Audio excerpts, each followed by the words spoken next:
What's up, guys? Nick Whalen here from RotoWire, and today we are talking about players I'm looking to sell high on right now. And we begin with the number one overall player in 8 category leagues right now. I am, of course, talking about Shai Gilgeous-Alexander out in OKC. He's averaging 31 points, 6 rebounds, 4 assists, 2 steals per game. He's shooting 54% from the field, 93% at the free throw line. This is usually a guy who's been sitting in the low 80s in terms of free throw percentage.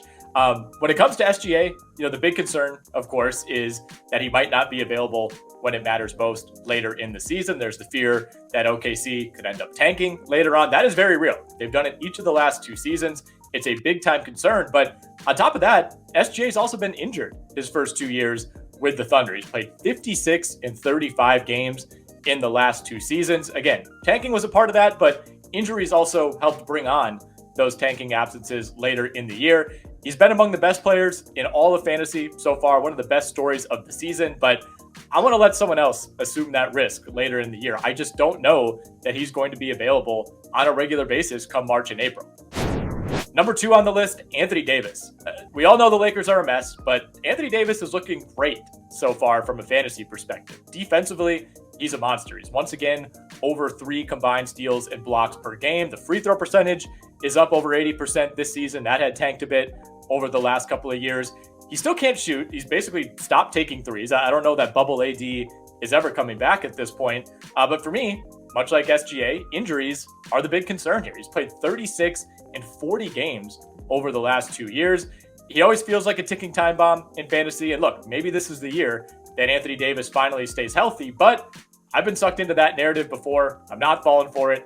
I'd rather let someone else take on that risk. And if you trade Anthony Davis now, you're getting peak value.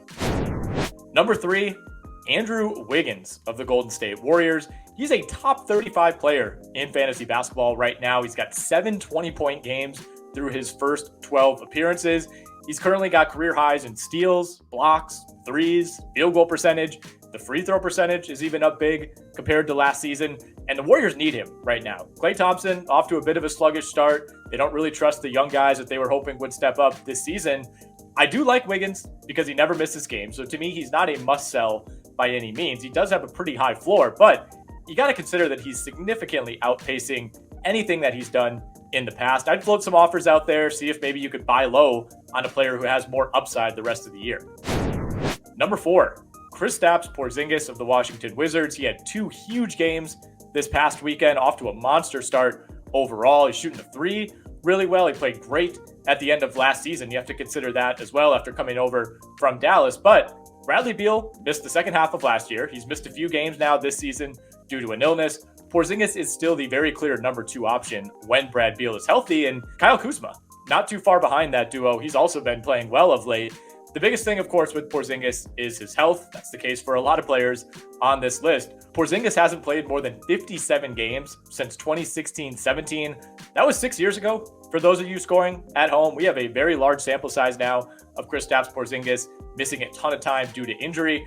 It's really tough to part ways with a guy who's playing this well, someone you feel like you probably got a pretty nice price on in draft season. I totally get that. He was going outside the top 50 in a lot of leagues, but I'd be looking to sell high. It feels like his value might already be at its peak, and maybe that injury is coming. Number 5, Spencer Dinwiddie out in Dallas, off to a huge start with the Dallas Mavericks. He's emerged as the number 2 guy next to Luka Doncic. It feels like he's kind of leapfrogged Christian Wood, Tim Hardaway in that mix as well. Obviously, Jalen Brunson no longer on this roster.